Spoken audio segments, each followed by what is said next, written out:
Bienvenidos y bienvenidas, ¿cómo están? Comenzamos acá un nuevo hilo de las parcas, Flor. Hola Nadia, ¿cuántas cosas tenemos para hilar, tejer hoy, no? Exactamente, vamos a estar hablando un poquito acerca de la depresión y los miedos. ¿Con quién? Vamos a estar con Julieta Gambarri, que ella es licenciada en psicología. Ella practica una psicología práctica, dice, como para darte más tips para la vida y para llevar adelante con la forma de pensar y tu día a día. Tenemos muchas cosas para preguntarle. Sobre todo cómo acompañar en estas situaciones, así que las invitamos a que se queden ahí, a que estén atentos y atentas a todas las cosas que nos va a contar seguramente Julieta.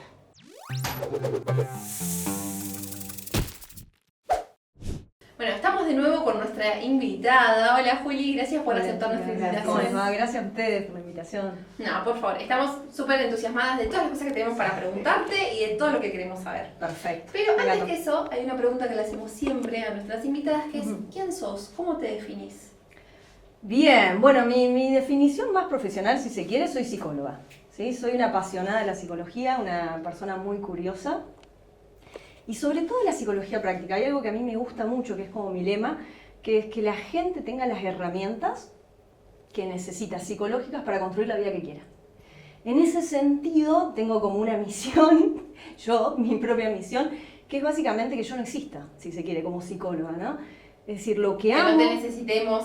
Total, me encantaría eso, o sea, es un sueño, no es una utopía, es algo que me mueve, pero básicamente tiene que ver con eso. Todas las herramientas que yo aprendo, que yo estudio, mi idea es poder llevarlas a las personas y que las puedan usar y que se puedan construir la vida que quieren, que es, me parece, Bueno, es estamos, lo que estamos. Sí, totalmente, estás en el lugar ideal porque tenemos un montón de preguntas para hacerte. Juli, te invitamos para hablar de depresión, de miedos, que son dos términos, me imagino, muy abarcativos. ¿Hay un solo tipo de depresión? ¿Hay una sola manera de definirlo? Bien, si hay un solo tipo de depresión, en realidad, digamos, nosotros podemos hablar, la depresión sería una patología dentro de lo que nosotros hablamos del ámbito de la psiquiatría o de la psicología, ¿no? Es cuando ya decimos, che, hay un estado de tristeza que ya no es tristeza, pasan otras cosas en un estado depresivo. Y la verdad que en este siglo, las dos grandes enfermedades que la mayoría de nosotros ya conocemos gente que ha transitado, mismo nosotros mismos, son la depresión y la ansiedad. Son como las enfermedades del siglo y más post-pandemia, ¿no? Básicamente hablamos de depresión, puede ser endógena, ¿sí? O reactiva. ¿Qué significa esto? Una depresión endógena, vos a veces puede pasar, no sé si conocen, personas que vienen de familias depresivas, que la abuela ha tenido una depresión, la madre una depresión, la hija una depresión, la nieta. A veces hay cuestiones genéticas del orden de lo biológico, no sabemos hasta qué punto porque los comportamientos también se van aprendiendo, ¿no? Si me crío con una persona que tiene ciertos hábitos o comportamientos, algo voy a aprender y voy a copiar, pero hay una cuestión biológica fuerte, ¿no? Entonces esas son depresiones endógenas y muchas veces es muy necesaria las intervenciones farmacológicas en esos casos. Después tenemos lo que llamamos depresiones reactivas, que es que te pasó algo en la vida y vos reaccionás y podés llegar a entrar en un estado depresivo. ¿Cuándo pasan esas cosas? Por ejemplo, frente a las pérdidas, ¿no? Las pérdidas de un familiar o de alguien muy querido. Una persona puede entrar en depresión. ¿Por qué? Porque hay un profundo sentido de tristeza y además porque en general son momentos en los que nos cuestionamos el sentido de vida. No hay nada que nos haga cuestionar más que la muerte. Entonces, de alguna manera uno puede, por ejemplo, esas son cosas que nos reactivan, pero bueno, pérdidas puede ser la pérdida de un trabajo, por ejemplo. Que como que no encontrás respuestas y todo parece que va cuesta abajo, ¿no? Y sí. Ahora digo, malas rachas podemos tener todas las personas, pero hay señales de alarma que nos digan, bueno, ok, esto puede ser más que esta tristeza de la que estabas hablando y convertirse en otra cosa. ¿A qué tendríamos que prestar atención? Bien, esa es una buena pregunta. Vos sabés que, digamos, ¿cuándo tengo una tristeza profunda y cuándo puedo estar en un estado depresivo? Hay una cuestión de que las cosas que yo disfrutaba, yo no las disfruto, por ejemplo. Oh, es heavy. Exactamente, sí. Hay una apatía ante la vida. Es como que las personas te dicen, nada me motiva, nada me gusta, nada disfruto, nada me reporta una sensación. La verdad que no tengo estímulo para nada, me cuesta levantarme de la cama. Hay personas que están en depresión y siguen igual funcionando, guarda, porque ahí también hay que diferenciar. Mascaran, ¿no? Un poco la... Sí, vos podés seguir funcionando, pero podés sentir que nada tiene sentido. Y de hecho yo creo que hay una más crisis de sentido que de otra cosa, ¿eh? que la gente se cuestiona, o sea, la gente que no tiene sentido, si vos te levantás de la cama y no sabes para qué te levantás, y te empezás a hacer esa pregunta medio seguido, digamos, es muy posible que puedas entrar en un estado de depresión. Digo, Sí, porque che, ¿para qué voy a laburar? que también es heavy no encontrarle una respuesta a eso, ¿no? Sí.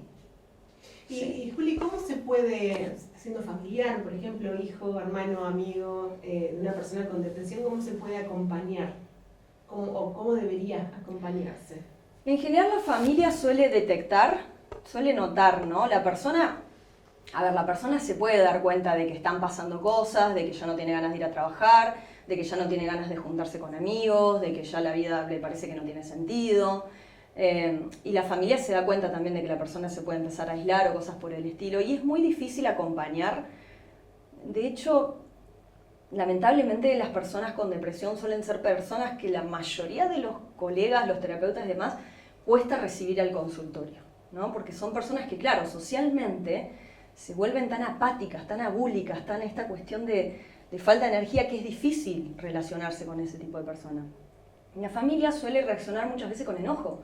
Como, bueno, ya está, dale, levantate de la cama, no es para tanto. Como la si vida fuera algo de voluntad. Claro. Sí, ¿no? exactamente. Y eso complejiza, porque en algún punto, a ver, vos para empezar a salir de una depresión vas a necesitar un poco de fuerza de voluntad. Hay que empezar a movilizarte de nuevo, a conectarte con la vida, con las cosas que te gustan, de nuevo hay que empezar a armar esa ruedita, pero mientras eso no pasa, el estado de la persona genera mucha reacción afuera y en general de enojo. De enojo. Y eso entender, ¿no? ¿Por qué el otro exacto. no se levanta de la cama? ¿Por qué Sí. no reacciona? Sí, entonces realmente se requiere de mucha paciencia, de mucho entendimiento y yo siempre digo, si algo funciona para las personas que tienen que acompañar en cualquier proceso de otra persona es informarse. Hoy en día con un internet, entras a Google e investigás, hay muchísima gente, muchísimos profesionales, puedes encontrar re buena información y entonces te informás y sabes cómo acompañar a esa persona. Y también qué cosas no hacer, ¿no? Como esto de Sí. decir, bueno, ya está, levantate, Sí, ¿no? minimizar. Claro, minimizar la situación.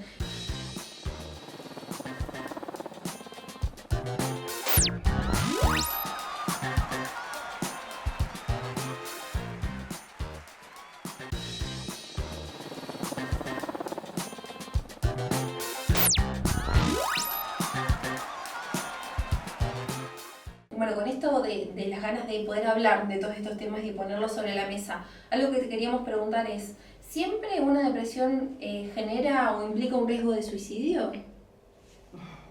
Está muy asociado, me río, ¿sabes por qué? Porque esos grandes mitos de suicidio, estás tocando temas interesantes, muy fuertes. Mirá, vos sabés que el gran mito con el suicidio es que siempre viene a la mano de una patología como la depresión, y no necesariamente. Ah, wow. Obviamente que una persona depresiva tiene más riesgo que una persona que no está depresiva al suicidio, pero no necesariamente se asocian, ¿sí?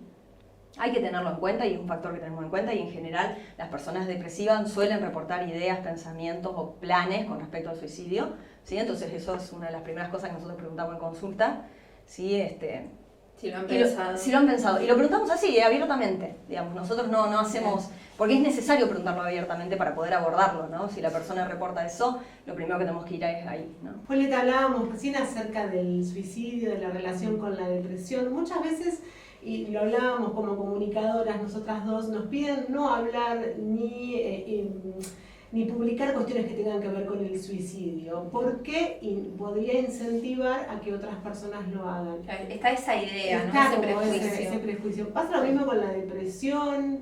Bueno, primero si es así, si incentiva a otros a que lo puedan hacer. Sí y no. A ver, hay algo que se llama efecto dominó, que pasa que cuando se publica el suicidio de una persona, ¿sí? Puede generar un efecto dominó en alguien que esté con ideación, que ya tenga una planificación y demás. Ha pasado con grandes personas que, digamos, conocidas, ¿no? Del ámbito que se suicidan y de repente puede darse como un efecto dominó. Entonces, sí se dice que no hablar de como esa parte más morbosa, digamos, de contar, bueno, lo que pasó. Ahora, distinto es hablar psicoeducativamente del suicidio. Eso sí está recomendado. ¿Por qué? Porque justamente previene, exactamente, justamente por no hablar, es que una persona, al no poder ponerlo sobre la mesa con naturalidad ese tema, una amiga no te va a venir a decir, o sea, tiene que haber mucha confianza. ¿Por qué? Porque la gente se asusta, porque no saben qué hacer, no saben qué decir. Entonces, en general es un tema que como no sabemos qué hacer, lo evitamos, pero no es aconsejable evitarlo. Es necesario poder decir, porque además, ¿saben qué? Hay un estudio que dice que todos alguna vez en la vida vamos a pensar en eso. Wow. O todos pensamos alguna vez, ¿no? Porque digo, alguna vez te pasó algo re duro y el suicidio aparece como una puerta de salida, como una puerta de escape, ¿no? Entonces, la verdad que es un tema en el cual pareciera que nos hacemos más los desentendidos, pero nos toca un poco a todos. Hay que saber cómo hablarlo, obviamente, pero Bien. sí es recomendable poder charlar de, che, ¿te pasa algo? ¿Alguna vez pensaste en esto? Y los terapeutas lo abordamos así, directamente. Y hablar de depresión también, que es importante Sí. para la prevención. Sí, completamente.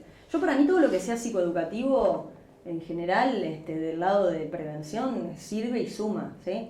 Digamos, completamente. Y por suerte, a ver, tenemos mucho acceso hoy en día. Y eso Claro, está bueno. es cierto que hay información a lo pavote en Sí. todos lados. Y Sí. pensando por ahí ya con el tema de los miedos, ¿hay una definición de qué es el miedo o por qué tenemos miedo a cosas? No, qué interesante. El miedo es una emoción, ¿bien? ¿Vieron que hay una película que se llama Intensamente de dibujito? No sé si la han visto.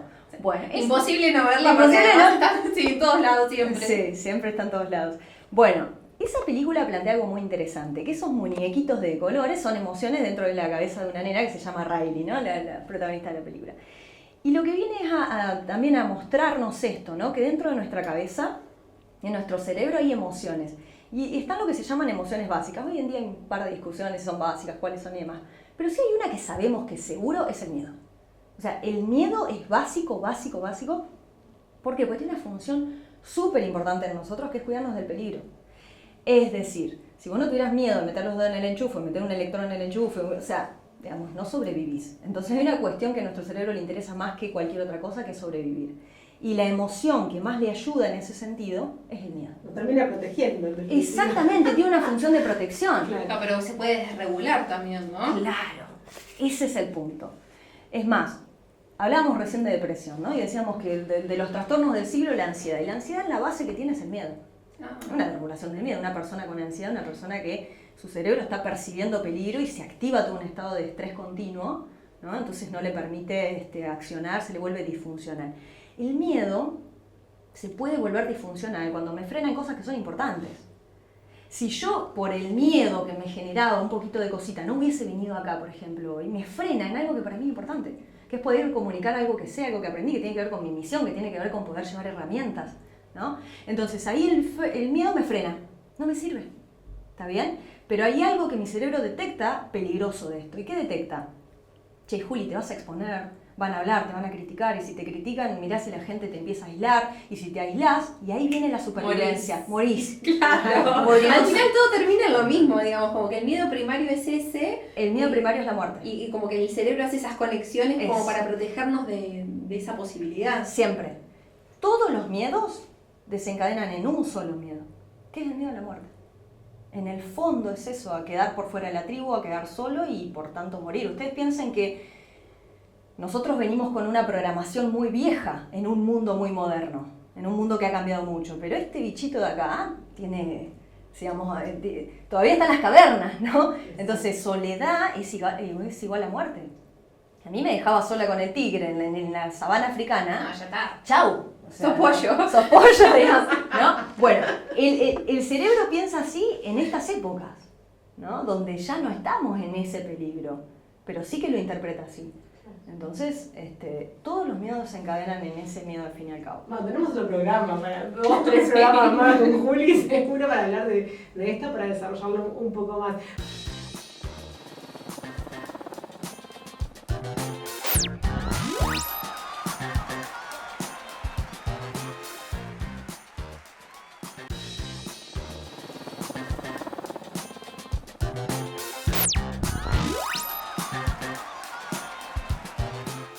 Juli, vamos a aprovechar la oportunidad de tenerte acá. Sos una persona que recibe gente en la consulta constantemente y nos preguntábamos con Flor, la persona que se acerca a tu consultorio, obviamente no vamos a individualizar, decimos a modo general, ¿se acerca por una cuestión personal, por un tema personal, o hay una cosa más de lo colectivo? Viste que en estos momentos de crisis por ahí, o en algunos momentos de incertidumbre, no sé, se llena el consultorio o es por algo más individual que se acercan los pacientes, las pacientes? Bien, es una buena pregunta. Sí, hay épocas donde hay más consultas que otras. Ajá. ¿Sí? Que yo creo que tiene que ver con movimientos sociales, con cuestiones que socialmente están pasando, y también hay una característica que siempre charlamos con mis colegas que tiene que ver con las épocas del año. Vos sabés que Es por temporada. Sí. Mira. ¿Cuál piensan El que chequeo es anual, digamos, como que empieza con cosas. ¿Cuál piensan ustedes que es el mes? Yo le digo el mes de la desregulación emocional. ¿Cuál piensan ustedes que es? Yo digo marzo. Para mí es más cercano al invierno. Diciembre. Diciembre. Por allá atrás de cámara. Bueno, La locura de fin de año. Diciembre. ¿Por qué? ¿Por qué piensan que es diciembre? Y hay que juntarse con la familia. Fiestas. Y hacer el resumen de lo que hiciste. Balance de Balance. año. Poner objetivos. Poner objetivos. No, claro, es un bardo. Es terrible. Ustedes no saben la cantidad de consultas que recibimos fines de noviembre y diciembre explotados. Porque además te da como un apuro, ¿viste? Todo lo que no hiciste en el año lo querés resolver en diciembre, que tenés que volver a ver a la tía abuela que te va a preguntar de nuevo si tenés hijo, no tenés hijo, estás de novia. Bueno, o sea, pasan un montón de cosas, ¿no? Entonces, no solamente tenemos esto, tenemos épocas en el año, ¿no? Diciembre es el mes de la desregulación emocional. Marzo es el mes de las crisis de sentido, le digo yo. ¿Por qué? Por eso yo digo en marzo. Claro, ¿viste? Porque vos enero, febrero estás haciendo la plancha, estás fantástico, de vacaciones. Es el sábado y el domingo del año, ¿me entendés? Claro, 25 de febrero arrancás ahí con la Sí, vaina. no tengo que volver a laburar, arranca todo, los pibes, la escuela, todo. ¿Viste? Y vos decís, no, ¿para dónde estoy llevando mi vida? Para una de las Claro. cosas, el gimnasio, terapia, ¿viste? Los chequeos anuales y ahí vamos. Ahí claro. va. Sí, sí. A veces abril porque hay muchos gastos en marzo, entonces empiezan en abril las consultas. Pero un poco en chiste, un poco en serio. Y después, septiembre. De hecho, había un libro, yo siempre decía un libro que nos habían dado en la escuela, me acuerdo, Prohibido suicidarse en primavera. Septiembre tenemos también una etapa súper fuerte con el inicio de la primavera. Hay un hormonazo por el tema de más sol y todo el cambio climático. Y también es un mes que yo siempre digo el mes de la exigencia de felicidad, ¿viste? Vos no decís feliz verano, pero decís feliz primavera. Y para el que no está feliz saliendo del invierno, que te estén diciendo feliz primavera, vamos arriba, festejemos, puede ser muy invariante, muy difícil. Entonces suele haber mucha consulta y todo lo que son problemáticas que vienen del lado de emocional. Hay que, por ejemplo, ahí saben los psiquiatras que hay que tener en cuenta algunas cosas, ajustar medicación a veces y demás. Entonces sí. Yo nunca me hubiera imaginado esto No, de jamás. la Yo primavera, dije invierno por una Claro. cuestión del bajón, viste, de estar encerrado. Estar más encerrados, menos Bueno, pero vos sol. sabés que no, porque por ejemplo una persona depresiva en invierno se siente súper validada. ¿Por qué? Porque nadie Claro. sale, está oscuro, es como que me acompaña el estado de alguna. Me puedo quedar adentro y nadie me está diciendo, che, dale, No, salí. claro, hay que salir. Claro, por eso se habla mucho de las depresiones de verano. Es más difícil atravesar el verano por una persona depresiva, hay mucho sol. Y cuando vos estás tirado en la cama y no tenés ganas de levantarte y afuera está todo el mundo de fiesta, entre comillas, es como que quedás más expuesto. Entonces es muy normal que las personas que tienden a un estado más disfruten mucho más el invierno y se sientan más cómodas en invierno, por ejemplo. Uy, Juli, nos dejaste un montón de información, ganas de seguir conversando. La verdad que se nos pasó rapidísimo el programa. Pero le vamos a hacer algunas preguntas más para redes. Nosotras vamos a tener que cortar el hilo acá, pero ustedes quédense ahí un ratito más.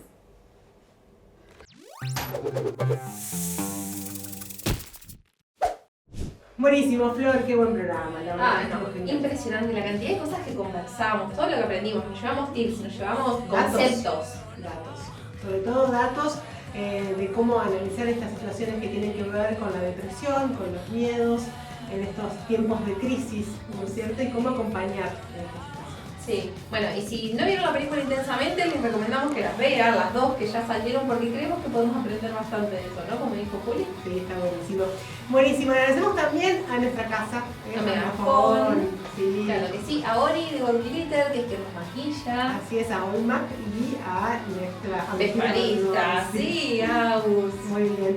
Y de esta manera llegamos al final. Sí, pero acá, que antes nos tienen que seguir en redes. Estamos como el hilo de los parques, nos van a encontrar ahí, con más material extra de parte de todas nuestras invitadas y algunas perlitas nuestras también. Por supuesto. Nos encontramos la próxima. Muchas gracias. The pain will make you cry. The pain will make me smile.